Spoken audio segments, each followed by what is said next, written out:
This is how I progressively began to compile a portfolio of my work. Throughout college, I maintained my side hustle and never asked my parents for a penny. When I finished college, instead of taking a corporate job, I realized I could work full-time as a content writer. I was doing well since I had numerous clients and long-term professional ties with them, allowing me to work on multiple projects. Having a respectable freelancing business not only gave me financial independence, but it also enabled me to explore the world as a digital nomad. Traveling helped me heal from my past, even if it was not easy. I saved as much money as I could and took a gamble on myself. I've seen a lot of the world over the years, but there's always so much more to see. My grandma was the only person I considered family throughout all of this, and I cherished her. She was quite unhappy when I moved out, but she knew that I needed to be self-sufficient. Despite my tight schedule, I made it a point to be available for her whenever possible. On weekends, I would pay Mom a visit, frequently eating meals or simply sitting on the porch, absorbed in chats about everything from childhood memories to current events. On weekends, I would spend full days assisting her with household tasks or taking her to the neighboring park for a leisurely walk. I recently completed one of the most important assignments of my career. While I can't reveal the name, I was extraordinarily fortunate to write articles and product descriptions for them. After the job was completed, I asked the team I worked with to submit great evaluations on my websites, which they were delighted to do. I grabbed screenshots of several of their evaluations and shared them on Instagram, understanding that collaborating with this brand was a big deal. As expected, several other content writers congratulated me on my professional accomplishments, and some even reprinted my article to help get the word out. This is how I began receiving messages from strangers who also wanted assistance with their websites. My family observed this as well, and some contacted me to express their congratulations. My college's principal eventually called me, seeing that I was doing well and inviting me to come to the college for a seminar to talk to students about starting a career as a content writer. I was apprehensive because I'm not good at public speaking, but I decided to take a chance and consented. When I found myself standing in front of expectant faces, sharing my experiences and insights, I felt as if my life had gone full circle. In my speech, I discussed my hardships and how I pushed hard to keep going despite the difficult times. It was a truly rewarding experience to encourage others and contribute to the growth of the writing community. Some of my videos went viral on Facebook as people connected with them. It felt fantastic to be finally recognized for my efforts. Last week, I was asked to talk on a local news program. It was a show about the benefits of content creation, and they asked me to share my experiences and insights with their audience. I was nervous, but yet excited about the prospect. During the event, I discussed my experiences, the value of customer feedback, and how a simple appreciation message may lead to fantastic opportunities. The opportunity to reach a larger audience and encourage more professionals in the area was both humbling and exciting. When it finally aired, I uploaded some of these snippets on Instagram since I was honored to be invited to a TV show. This is how my relatives and cousins first learned about my professional accomplishments.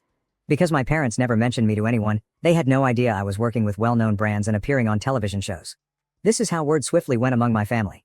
I guess this TV interview must have finally reached my parents' ears, because just a few days later, I was working on another project while keeping my phone on mute. When I finished my work, I checked my phone and was surprised to find 6 missed calls from my mother. I was astonished to see her name on my phone because it had been a long time since she had phoned me. After so many years of stillness, I couldn't understand why she was phoning. I hesitantly called her back, and she answered right away. I asked her if everything was fine, and my mother began to congratulate me. My father, who was most likely sitting directly next to her, also joined in on the chat. He began to probe about my life and well-being, and I responded without much thinking. It didn't strike me as weird until they asked how much I was making these days. I explained that it was none of their business. My father answered, "We're family, so don't be shy about telling us your income." I assured him that I was doing well financially. Hearing this, my mother proceeded to describe how difficult their life was these days, and my brow furrowed in suspicion. Basically, this is how our talk went. "Mom, we're retired now, and we've wanted to renovate the house for a while. It's not in great shape, but we don't have any funds left." Me, "Okay." Mom said, "Your achievement has given us hope. We saw your TV interview today and thought you might be able to assist us out by paying for the improvements. Dad, after all, we are a family. Please do not hesitate to share some of your revenue with us. We genuinely need your help." Me, "Are you kidding me? Why are you asking for money when you haven't even spoken to me in years? I'm not sure what prompted you to contact me, and while I appreciate your congratulations, I won't be able to assist you." Hearing this, my mother began telling me that I was being selfish and that I needed to support them as a family. My father emphasized that as my parents, they deserved to be cared for, and that this was the least I could do. I was so angry at this point that I wanted to tell them off. Suddenly, I had an idea. Instead of simply disagreeing with them, I would teach them a lesson once and for all for thinking they could mooch off of me. After my parents mistreated me for so many years, I told them that I was willing to help them provided they agreed to my demands. My father was curious and asked me what it was. Without hesitation, I made my demand. If they wanted my assistance, they had to openly confess, in front of our family and friends, that my brother was the mastermind behind the false stories that had harmed my reputation. I wanted them to embarrass my brother in front of everyone, just like they had humiliated me by believing his lies and manipulations. I wanted them to accept responsibility for their acts and recognize the anguish they had caused. Hearing about my untenable state, my father began to question the necessity of such an admission. My mother told me that this was all unnecessary and that we could have a private discussion without engaging others, but I stood firm. This was a non-negotiable requirement for any further aid they wanted me to provide. As the tension rose, my father raised his voice, establishing his authority as my father, and began to underline that it was my responsibility to assist my family in need. My mother, in a last-ditch effort, persuaded me to do the right thing and assist them, citing the years they had spent raising me. I couldn't help but see the irony in their sudden attractiveness. I reminded them of the past, that they had kicked me out, and that my grandmother, not them, had reared me.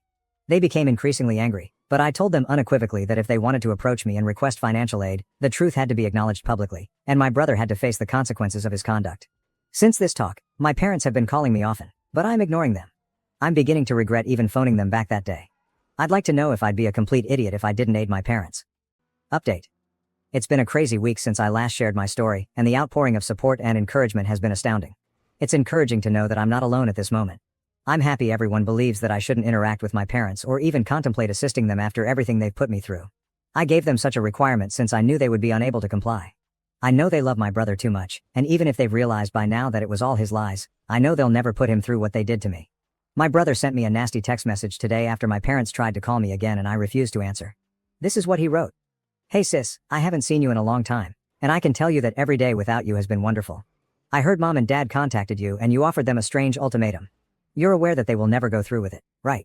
They plainly never loved you and will never hurt me. I admit I lied about you 15 years ago, but it's been a long time, so stop being so self-centered and attempt to move on from the past. You're unmarried and childless, so why not help them out by paying for their home repairs and renovations? Do the right thing and become a better daughter." Seeing the message felt like a stab in the chest. The hubris to reject the difficulties I had encountered and the conditions I had established revealed his lack of empathy. The attempt to guilt-trip me by emphasizing my single and childless situation added an extra degree of insensitivity. His idea that I should prioritize their needs over my own was not only disrespectful, but also demonstrated how little he valued me. Fueled by dissatisfaction and a strong desire for justice, I decided it was time to take matters into my own hands and expose the truth that had been buried for far too long. I sat down to compose an email to my parents and close relatives, detailing the traumatic events of my upbringing and the unfair treatment I had received while growing up in my family home. In the email, I highlighted the tight and restrictive environment I encountered at home, as well as how my parents treated me differently from my twin brother. I also looked into the spiteful and utterly false rumor my brother had circulated about me at school, which had resulted in serious consequences and ruined my image. I wrote about how my parents had kicked me out and if it hadn't been for my grandmother, I could have died on the streets by now.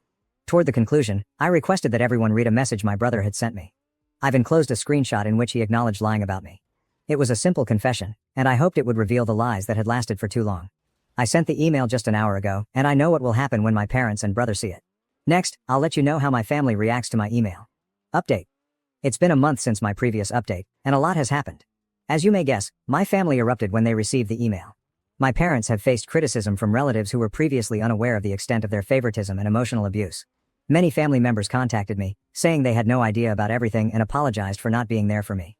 My brother and dad sent me a bombardment of text messages that became increasingly hostile and aggressive. So I contacted a lawyer, who issued them a cease and desist notice. It basically told them not to approach me again, and if they did, they would face severe legal penalties. I guess this spooked them since they stopped calling me. My grandmother believes I did the right thing by telling everyone what occurred, and she fully supports me. She is the only person who is important to me, therefore I'm delighted she has my back. Update. It's been 2 months since my last post, and I'm pleased to say that everything is going well in my life right now. Professionally, my article writing business has thrived. Invitations to speak at seminars and podcasts continue to come in, confirming my status as a renowned expert in my field. I'm as close to my granny as ever. I recently took a 1-week sabbatical from work to spend quality time with her.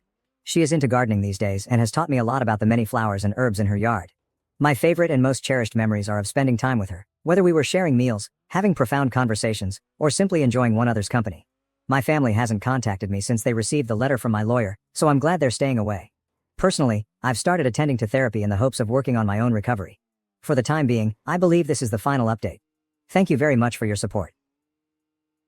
Thank you for watching. If you haven't subscribed yet, please do so and hit the notification bell to stay updated with more shocking real-life stories happening around you.